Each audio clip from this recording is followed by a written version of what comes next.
কোলাহলমুখর শহর ছেড়ে যখন মানুষ একটি শান্তির খোঁজে বের হয়, তখন প্রকৃতি তার বুকের লুকিয়ে থাকা এক নিঃশব্দ স্বর্গ খুলে দেয়।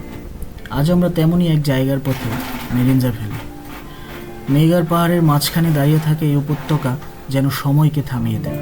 চারদিকে সবুজ পাহাড়, আঁকাবাঁকা পাহাড়ি পথ, আর দূরে দূরে ছোট ছোট গ্রাম। সব মিলিয়ে মেরিঞ্জা ভ্যালি শুধু একটি পর্যটন স্পট নয়, এটি এক অনুভূতির নাম। এখানে বাতাস অন্যরকম, মনে হয় প্রতিটা নিঃশ্বাসে ক্লান্ত মনটা হালকা হয়ে যাচ্ছে।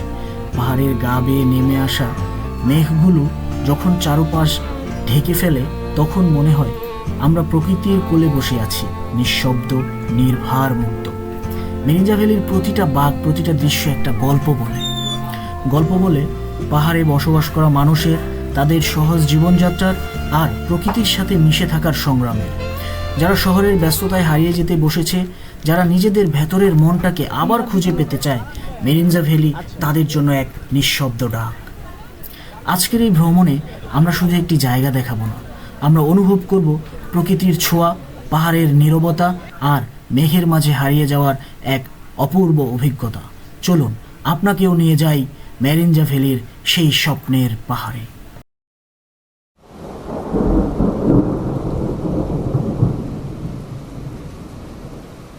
আমরা এখন বুড়িচং, কালাকচুয়া, ক্যান্টনমেন্ট কুমিল্লা, জায়গার কিন্তু 4টা নাম। খন্দকার ফুড গ্যালারিতে একটা যাত্রা বিরতি দিয়েছি, যেটা হচ্ছে আপনি যাত্রাপথে সমস্ত ট্রাভেলাররা এখানে বিরতি দেয় এবং অনেকে অন্য জায়গায়ও বিরতি দেয়, সেটা আপনিও দিতে পারেন। আর সবচেয়ে বড় বিষয় হচ্ছে শীতের মধ্যে যখন আপনার চতুর্দিকে কুয়াশা, আপনি হাঁটছেন রাস্তার মধ্যে, অনেকে খাওয়া দাওয়া করতেছে, কেউ চা খাচ্ছে, কফি খাচ্ছে, এই দৃশ্যগুলা দেখার মধ্যেও আলাদা একটা আনন্দ আছে। তো যারা হচ্ছে ট্যুরে আসবেন, আপনি বাস থেকে নামবেন, এগুলো দেখবেন এবং এনজয় করবেন, দেখবেন বিষয়গুলা ভালো লাগবে।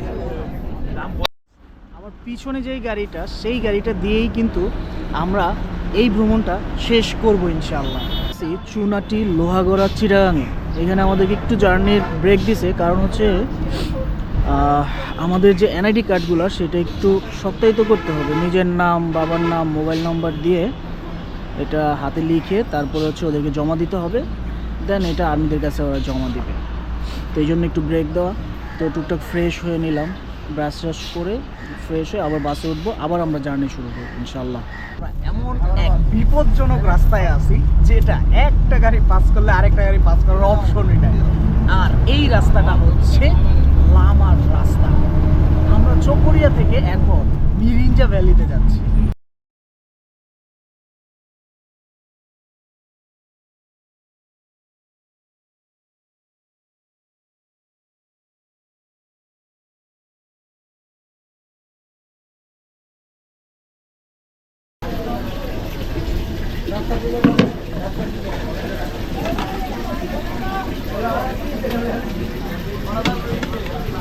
Welcome to মেরিঞ্জা valley.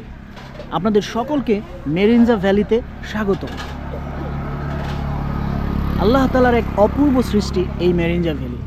পাহাড়, নদী এবং মেঘ সব কিছুর কম্বিনেশনে এক সুন্দর একটা জায়গা। তো আমরা এখন সকালের নাস্তা সেরে চলে যাব হচ্ছে মাতামুহুরী নদীতে। 3 ঘন্টা ঘুরবো সেই নদীতে। চলেন মাতামুহুরী নদীতে দেখা হবে। মাতামুহুরী নদীর উৎপত্তি বাংলাদেশের পার্বত্য চট্টগ্রামের বান্দরবন জেলার পাহাড়ি অঞ্চল থেকে। এটি মূলত মিয়ানমার সীমান্তলগ্ন উঁচু পাহাড় ও অরণ্য অঞ্চলের ঝিরি, ছড়া ও পাহাড়ি ঝর্ণা থেকে সৃষ্ট বহু জলধারার মিলনে গঠিত একটি পাহাড়ি নদী। পাহাড়ি ঢাল বেয়ে নেমে আসা এই জলধারাগুলো একত্রিত হয়ে মাতামুহুরী নদীর মূল প্রবাহ তৈরি করে। এরপর নদীটি বান্দরবন জেলার আলীকদম ও নাইক্ষ্যংছড়ি অঞ্চল অতিক্রম করে কক্সবাজার জেলার চকরিয়া ও মাতামুহুরী উপত্যকা দিয়ে প্রবাহিত হয়ে শেষ পর্যন্ত বঙ্গোপসাগরে পতিত হয়। আপনি তো এই এলাকায় নামেন, সমস্যা নেই। তো এই এলাকার মধ্যে পর্যটক কেমন আসে এখন? প্রচুর পরিমাণ। শীতের দিনে বেশি না গরমের দিনে? শীতের দিনে বেশি। শীতের দিনে বেশি আসে, কারণ কি? কারণ আপনার শীতে আপনার প্রাকৃতিক সৌন্দর্যটা তো আলাদা। পাহাড়ের প্রাকৃতিক সৌন্দর্য শীতে ভালো। হ্যাঁ, শীতে ভালো আপনার।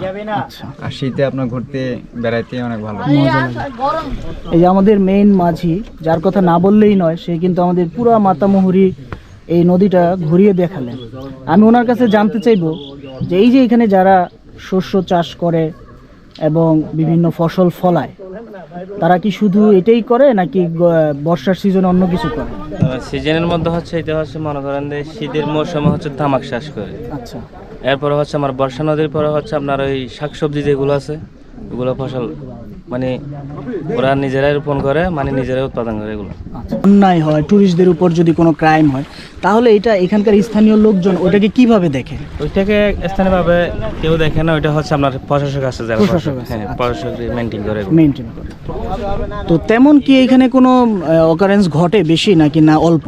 না, এগুলো অ্যাভেলেবেল হয় না, হয় না। মাঝে মধ্যে মানে কয়েকজনই ঘরে এরকম। তো যারা আমার ভিউয়ার্স আছেন তারা বুঝতে পারলেন যে আসলে এখানে তেমন কোনো অকারেন্স হচ্ছে না। আপনার ট্যুরিস্টদের জন্য এটা একটা সেফ জোন বলা চলে এবং সুন্দর জায়গা বলা চলে। যারা আসতে চান এখানে এসে ঘুরে যেতে পারেন। হ্যাঁ, এবার বলেন ওয়াও, কি সুন্দর পানি। এটাই বাস্তব। ওটা আমার রিপন মিয়া। ও আচ্ছা, রিপন মিয়া না? গাইস, এই যে মাতামুহুরী নদীতে এসে গোসল না করে কি আপনার কি শান্তি লাগবে? দেখেন এক এক করে সবাই নেমে যাচ্ছে। অনেক মজা লাগছে। গাইস, সবাই খুব মজা করতেছে, খুব আনন্দ করতেছে। আমারও ইচ্ছা করতেছে গোসল করার, কিন্তু আমি গোসল করতে পারতেছি না। এই যে 4 জন নেমে গেছে দেখেন। আপনি মিরিঞ্জা ভ্যালি আসবেন, মাতামুহুরী আসবেন না, পুরোটা মিস করবেন ভাই। মাত্র 250 টাকায় মিরিঞ্জা ভ্যালি থেকে মাতামুহুরী, মাত্র 250 টাকা। অবশ্যই আপনারা চলে আসবেন, মিরিঞ্জা ভ্যালি আসবেন, আর 250 টাকার ভয়ে আপনি মাতামুহুরী নদীতে আসবেন না, তাহলে আপনার চেয়ে বোকা। তাহলে আপনার হ্যাঁ নাকি এডিটে রাইখে দিব নাকি? এখানে ভিউ পয়েন্টের শেষ নাই। মাতামুহুরী নদীতে এত ভিউ পয়েন্ট, আপনি যত ঘুরবেন ততই ভালো লাগবে, যত ঘুরবেন তত ভালো লাগবে। দেখেন কত সুন্দর একটা পার্ক। গাইস, মাতামুহুরী নদীতে আমি শুয়ে শুয়ে যাচ্ছি। অনেক একটা অস্থির অবস্থা, অস্থির ভাই থাকার সত্ত্বেও মনের মধ্যে ভয় কাজ করে। কারণ হচ্ছে কি, কে কখন ডুবে যায় এটা বিষয় না, বিষয়টা হচ্ছে পানি এত ঠান্ডা, ওই ঠান্ডাতে আমার টিমের সমস্ত লোকজন খুব ভয় পাচ্ছে। আমরা এখন মাতামুহুরী নদী থেকে আদিবাসী পল্লীর উদ্দেশ্যে রওনা দিলাম। আদিবাসী পল্লীতে আপনাদেরকে নিয়ে যাই, চলেন। আমরা এই নৌকাটা দিয়ে আসছিলাম। আদিবাসী পল্লীতে ঢুকতে এরকম সারি সারি বাঁশের মধ্যে কাঁথা টাথা শুকাইতে দিছে তারা। একটা সুন্দর তেঁতুল গাছ দেখেন।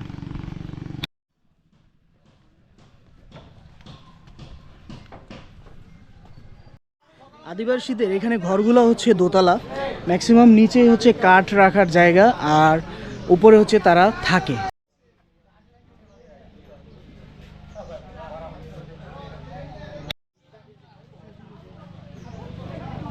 এই গ্রামে সুন্দর একটা সাংকেতিক চিহ্ন দেওয়া আছে। আপনি ঘরের ধরন বিবেচনায় এখানে আপনি জানতে পারবেন যে কোন ঘর ধনী পরিবার থাকে, কোন ঘর দরিদ্র, কোন ঘরে হতদরিদ্র, আর কোন ঘরটা নারী প্রধান। এই সাংকেতিক চিহ্ন দেখেই আপনি কিন্তু বুঝতে পারবেন। আপনাদের এই যে ঘরের নিচগুলা ফাঁকা, উপরে দোতলা, এটার কারণ কি? আমাদের আদিম যুগের, আদিম যুগ থেকে না? গ্রামের নাম কি? মিঞ্জিরিপাড়া। মিঞ্জিরিপাড়া। সুন্দর নাম। ঠিক আছে, এখানে একটা চিহ্ন দেখলাম যে এই চিহ্ন অনুযায়ী গরিব ধনী এরকম বাড়ি দেখে বোঝা যায় না? আচ্ছা আচ্ছা, তাহলে বর্ষাকালে কি এখানে পানি ওঠে? এইটুকু অনেক চমৎকার একটি জায়গা, যে জায়গাটি মানে আদিম যুগ থেকে এখানে মানুষ বসবাস করতেছে। তাদের জীবন যাপন কেমন ছিল সব কিছু আপনাদেরকে দেখালাম। এখানে কিছু পরিবার ভিত্তিক মানুষ থাকে যারা হচ্ছে কোনটা পুরুষ শাসিত পরিবার, কোনটা মেয়েলি শাসিত। আমরা যেই নৌকাগুলো দিয়ে আসছি সেই নৌকাগুলো এখানে কিন্তু তৈরি করা হচ্ছে খুব সুন্দরভাবে। এখানে অনেক কষ্ট করতে হয়, এই দেখেন কাঠগুলারে তারা কেটে কেটে তারপরে হচ্ছে এই নৌকাটা বানাচ্ছে। প্রত্যেকটা কাজের কষ্ট আছে। আর আমরা জানি যে যেখানে নদী, যেখানে পানি, সেখানেই হচ্ছে মানুষের বসবাস। তো এই নদীকে কেন্দ্র করে এই আদিবাসী পল্লীটা গড়ে উঠছে। প্রকৃতির কাছে আপনি যখন আসবেন, বারবার আপনার একটা কথা মনে পড়বে যে আল্লাহ তাআলার সৃষ্টি এত সুন্দর। সৃষ্টি যদি এত সুন্দর হয়, তাহলে আল্লাহ তাআলার জান্নাত কত সুন্দর।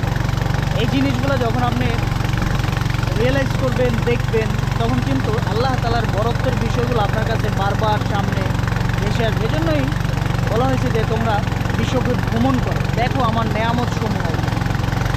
আল্লাহ তাআলা তার নেয়ামতগুলোকে দেখতে পাবে।